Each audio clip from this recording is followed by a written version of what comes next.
up, guys? I'm Alex Anderson, certified sommelier at Good Paradise, and today we're going to talk some more about wine descriptors, focusing on the structure of a wine.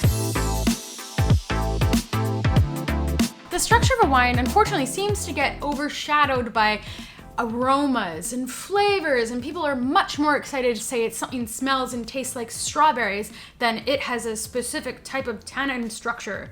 But the reality is, the structure of a wine is actually more important.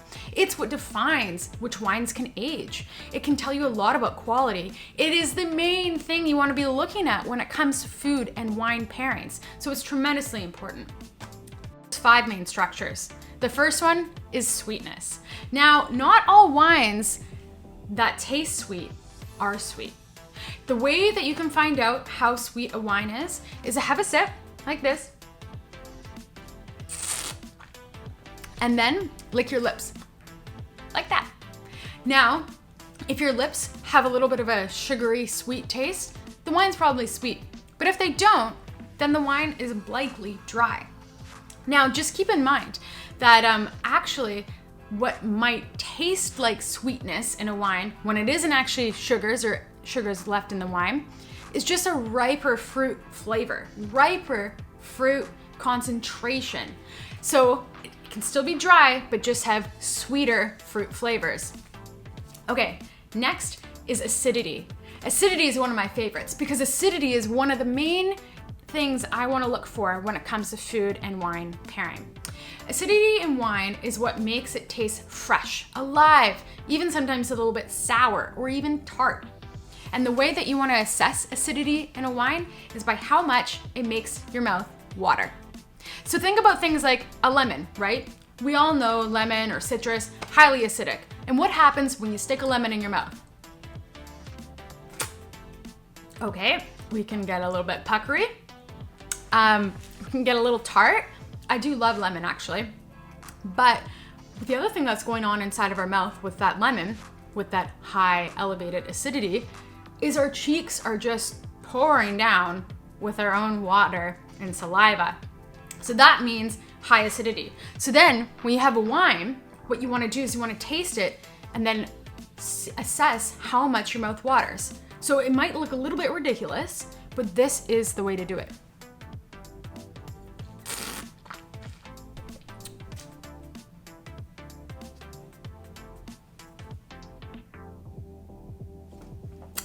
When you just open your mouth like that, you can totally feel where and how much water is just coming down, and that would assess acidity. Next is tannin. Now, tannin is a compound in wine. It's something that's actually found in a lot of different things, like even walnuts, and you can notice it in teas. They can be quite tannic as well, and it's basically this bitterness and drying sensation. So it tastes a little bit bitter sometimes, but it dries your mouth. So all of the mouth-watering characteristics we just got from acidity, now tannin can come in and just suck it out like a vacuum, completely drying your mouth out. The best way to sense tannin, I find, is usually on the top of your gums there. If it gets a little bit of a grip, which is from that drying sensation, it just gripped all of that moisture out of your gums, that would be an indication of tannin. Okay, next we have body. Body, we've all heard the terms light-bodied, full-bodied. What does that really mean? We're talking about the weight on the palate. How much weight does the wine hold on the palate? So think about something like water. Water is nice and light. It's got a nice, delicate kind of flavor. This would be like light-bodied. Then think about milk. Milk, these are both liquid, but milk obviously carries a little bit more weight on your palate, right? You can even think of it like skim milk to full cream. They're the same thing, but just have a lot of a different weight on the palate.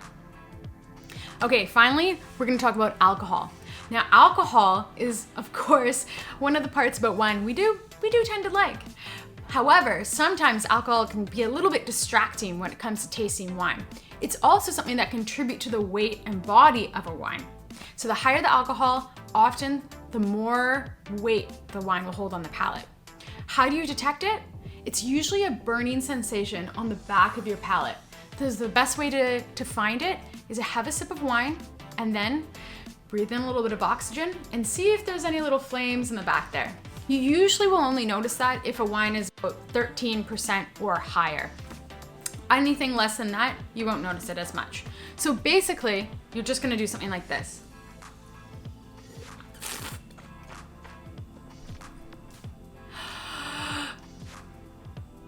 Yep, and this one's about 12%, the wine I'm drinking right now. So I didn't really feel anything back there at all. Cool, so now you know the 5 main pillars for the structure of wine and why they're important, because you wanna know which wines you wanna be pairing with what foods.